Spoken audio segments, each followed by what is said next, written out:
I am your host Salim bin Mohammad Rafi, and this is my YouTube channel Zamir Universal.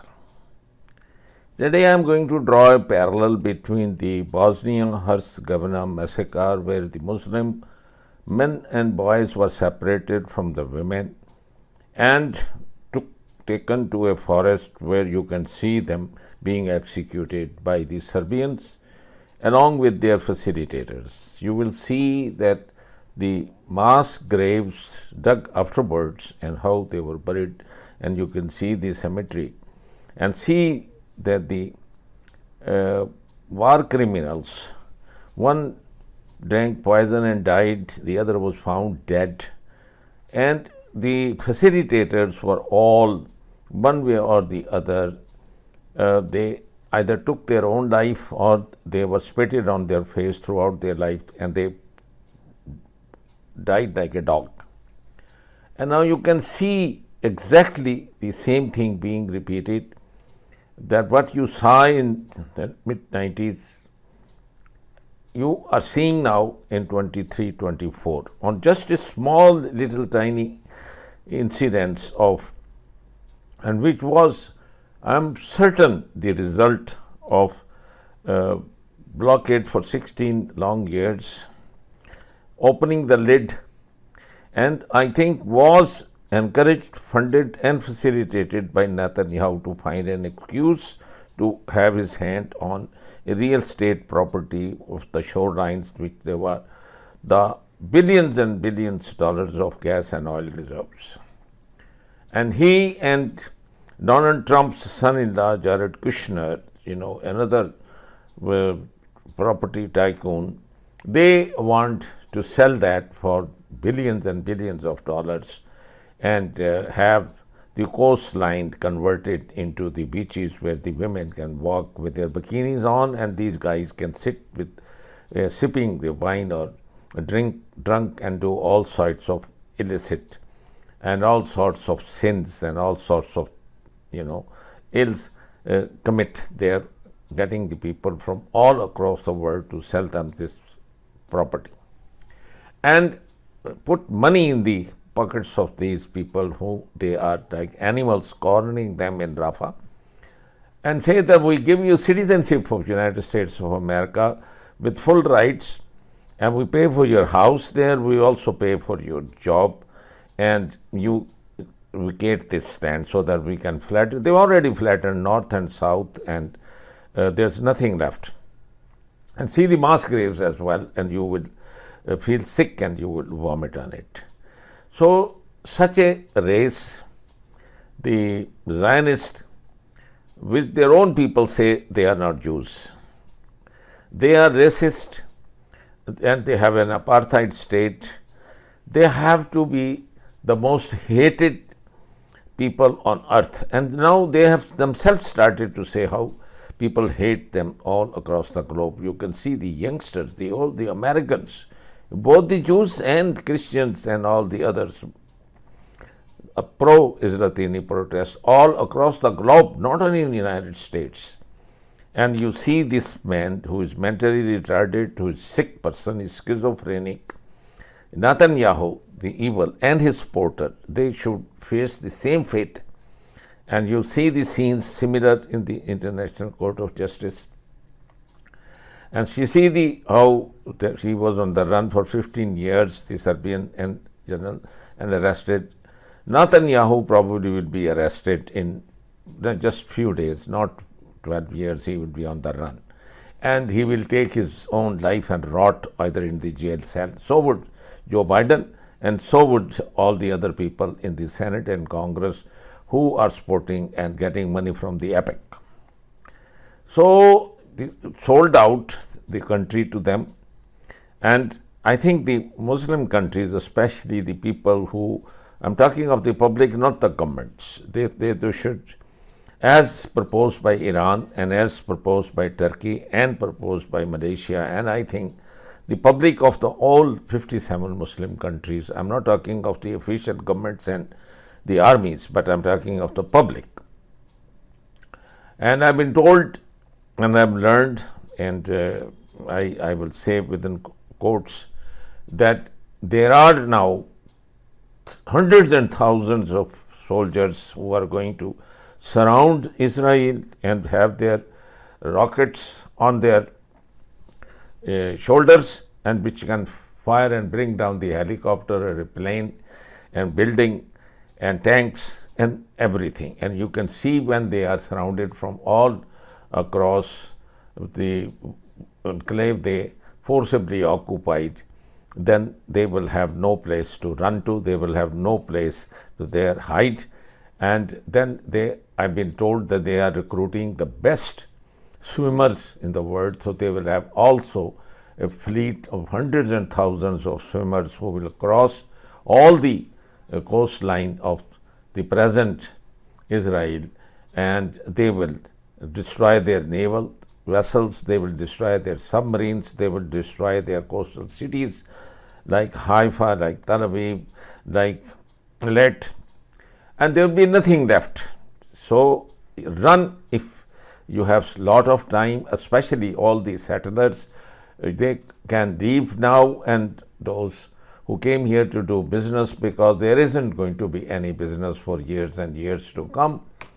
And this is the best time for you to leave voluntarily. So few thousand who are noble, practicing Jews and they follow Torah, it will be like cleansing from the drunkards, from the womanizers, from those homosexuals and all those sexually perverts and child abusers.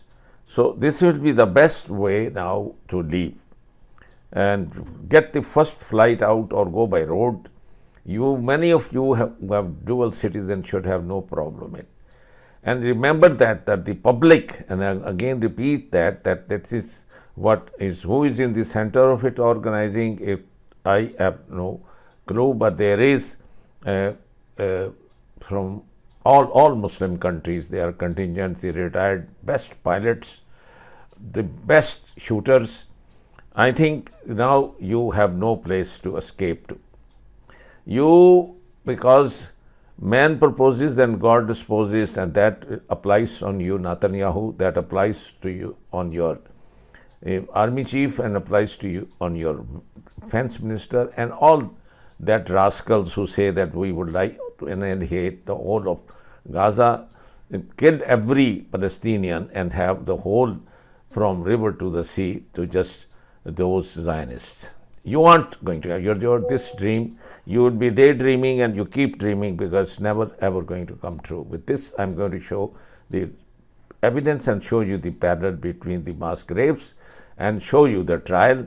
And I hope that you will take a lesson from that and save your life, and get out of this country, leave it, vacate it, and then there won't be any war. Because as long as you have Netanyahu and have these extremists there, and you have a mentally deranged person sitting in the White House, a puppet, and the people who you've been paying money since 1960s in the epic, 80% of the Congress and Senate they just obey you. They're those puppets, your strings are in your hands, or you have their obscene videos with you. So my advice to you as a human being is human life is precious.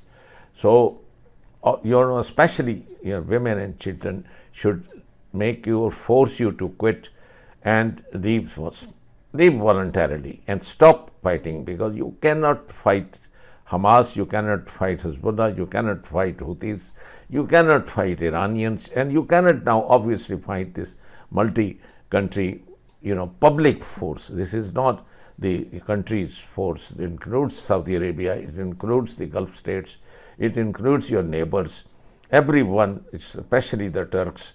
So you are going to see the reversal, and so God's sake, leave and take the first flight out. In Khan Yunis, where bodies remain unclaimed. Evidence of a mass grave has come to light after the Israeli army left the compound. These are not the only victims found in Gaza. At the beginning of April, similar discoveries were made at Al-Shifa Hospital following an Israeli military operation. Satellite images confirmed the existence of 2 mass graves on these hospital premises. We feel the need to raise the alarm because clearly There have been multiple bodies discovered. We don't know how many. There are reports that some of them had their hands tied, which of course indicates serious violations of international human rights law and international humanitarian law. Women, wounded, and older people buried deep and covered in waste are among the victims. As the bodies begin to decompose, there's a pressing call for an investigation. Experts say an independent inquiry needs a neutral party. If you want an independent organization to do it, go to a country, if you find one that's willing to go into Gaza, that is not engaged in the conflict by the supply of arms or otherwise, and ask them if they will put together a forensic team that will go in and do the job. And I think that happened occasionally in the former Yugoslavia, where you had a great deal of mass grave work that had to be done. Forensic investigations were conducted after mass graves were found in Srebrenica and other towns in Bosnia and Herzegovina. The International Commission on Missing Persons, initiated by former U.S. President Bill Clinton, helped in identifying victims and prosecuting war crimes. In Gaza, where the Palestinian Civil Defense Team says evidence from mass graves in the grounds of Nasser Hospital in Khan Yunis shows the Israeli army carried out summary executions. 392 bodies have been recovered in mass graves across Gaza, but they've not been able to identify 267 of them, and at least 20 people may have been buried alive at the medical complex. Children were also among the bodies recovered. The team is accusing Israel of committing crimes against humanity. Meanwhile, international pressure is mounting on Israel after the discovery of the mass graves. U.S. National Security Advisor Jake Sullivan says Washington wants answers. The White House says reports of mass graves in Gaza are deeply disturbing. The EU and the United Nations have already called for an independent investigation. Mass graves have been discovered in Al-Shifa Hospital in Gaza. As we reported earlier, the Serbian military commander Ratko Mladic was found guilty of genocide and crimes against humanity for his role in the brutal Balkan Civil War that tore apart the former Yugoslavia in the 1990s. Special correspondent Malcolm Brabant covered the conflict then and reports now from Bosnia on today's decision. The International Criminal Tribunal for the former Yugoslavia is now in session. Mladic had spent 14 years on the run before being captured, and in the weeks before today's finale, his lawyers had tried in vain to delay proceedings. The so-called Butcher of Bosnia didn't hear the convictions or sentence being delivered. He was kicked out of court after an outburst in which he denounced the tribunal and its proceedings in vulgar terms. Mr. Mladic, sit. Mr. Mladic, sit. Mr. Mladic, we adjourn. Mr. Mladic will be removed from the courtroom. Ratko Mladic. With Mladic taken to the cells and silence restored, the judge ran through the charge sheet. Guilty on 10 out of 11 indictments. Guilty as a member of various joint criminal enterprises of the following counts. Count 2, genocide. Count 3, persecution, a crime against humanity. The charges related mainly to Mladic's supervision of the massacre of Bosnian men and boys after the Serbs overran Srebrenica in the summer of 1995. The men were separated from the women who were put on buses and driven away. As to their sons, husbands, brothers and fathers were never seen again. For having committed these crimes, the chamber sentences Mr. Ratko Mladic to life imprisonment. Mladic's conviction wraps up the prosecution of the three main instigators of Bosnia's ethnic cleansing. The Bosnian Serbs' political leader, Radovan Karadzic, was found guilty of similar charges last year. And Slobodan Milosevic, the architect of Serbian expansionism after the collapse of former Yugoslavia, died in his prison cell from a heart attack. The court proceedings were watched by relatives of those massacred in Srebrenica. There was relief that, given Mladic's age and health problems, the life sentence will probably mean that he will die in prison. This should mean a lot for justice and reconciliation if the other side is willing to look into the facts and accept the arguments to move toward a better future, and to stop negating the genocide and all the happenings in Bosnia and Herzegovina. Mladic was also found guilty of killing civilians in Sarajevo during the long siege. It still bears the scars of Serb mortar rounds, as does former child soldier Almir Garbo, who has post-traumatic stress disorder after seeing his friends blown to pieces by Mladic's forces during the siege. For me, Mladic is a monster. Only a monster can kill children and order a massacre of children and raping little girls. There's been some criticism of the length of time the War Crimes Tribunal took to deliver verdicts, but long-time Sarajevo-based speechwriter and advisor Kevin Sullivan, who was wounded during the conflict, is satisfied that justice has finally prevailed. In terms of closure, I think each individual has to reach their own closure. Politically, I think this is important because it shows that you don't have to throw your hands up and say there's nothing can be done. Ratko Mladic may have lost the war after NATO intervened. He may have faced justice at the first War Crimes Tribunal since Nuremberg, but he's still a victor of sorts. He fought for ethnic cleansing, and to an extent he succeeded. Sarajevo, once a beacon of multi-ethnicity, is now a predominantly Muslim city. Most Serbs and Croats have left. Bosnia remains divided, and many Serbs regard him as a war hero, not a war criminal. In the Serbian town of Novi Sad, there was anger at what some perceived as Victor's justice.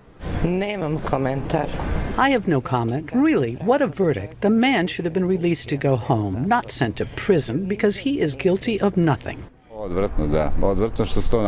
disgusting. Disgusting. Because Mladic represents us the people who are innocent. They will brand us guilty, nothing else. Mladic's lawyer announced he'll appeal the verdicts, but as far as the people he wanted to eradicate are concerned, these gravestones don't lie. For the PBS NewsHour, I'm Malcolm Brabant in Sarajevo.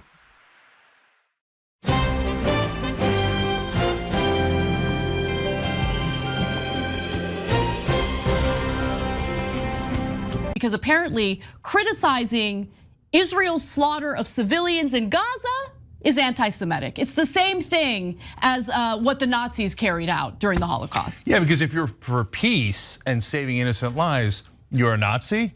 But if you're for slaughtering 25,000 women and children and saying it's not enough, what are you then? No one's allowed to say. Okay, so we're going to talk way more about Greg Abbott, and we're going to give you the details of some of these arrests, all of which were outrageous, and some of which have already been reversed. But in the Netanyahu speech, he says, fortunately, and he's going to talk about how his political allies in America have already arrested anyone criticizing him. That's just, my brain can't handle how insane that is. Okay, so what he really should be saying is, fortunately, AIPAC is about to spend $100 million in this election cycle, and that's why we control about 80% of the politicians on the Republican and Democratic side, and they'll do as they're ordered. And so they're doing preemptive arrests without even knowing what the kids are gonna say. Anti-Semitic, you don't even know. They're like, oh, kids are going to USC. Let's plan to arrest them, send the cops. They didn't even say anything yet. How could they be anti-Semitic if they didn't say a word? So I'm going to give you those details in a moment. They're not made up. It is true. There are literal arrests that have already been reversed as a result of the police realizing, oh wait, there's nothing to charge them with. Pausing here to deliver some honest truth, as we do in our news coverage as well. TYT is facing challenges, guys, as the entire industry is. You know who could make the difference? You. If you hit the join button below, it's gonna make all the difference and keep us in business. We appreciate you, thank you. And then at the end though, he says, I want more. You're gonna have to do more to please me. I'm the leader of a foreign country, but I rule all of you, not just Biden, who's my dog, because I told him to give me $17 billion extra of your money, and he did it, and now we're slapping him around. That's a different story today about now ministers in Israel laughing their ass off and saying vote for Trump. But on top of that, I want to be able to control Greg Abbott in Texas and New York and LA, and I want every municipality to make sure that they pledge allegiance to Israel.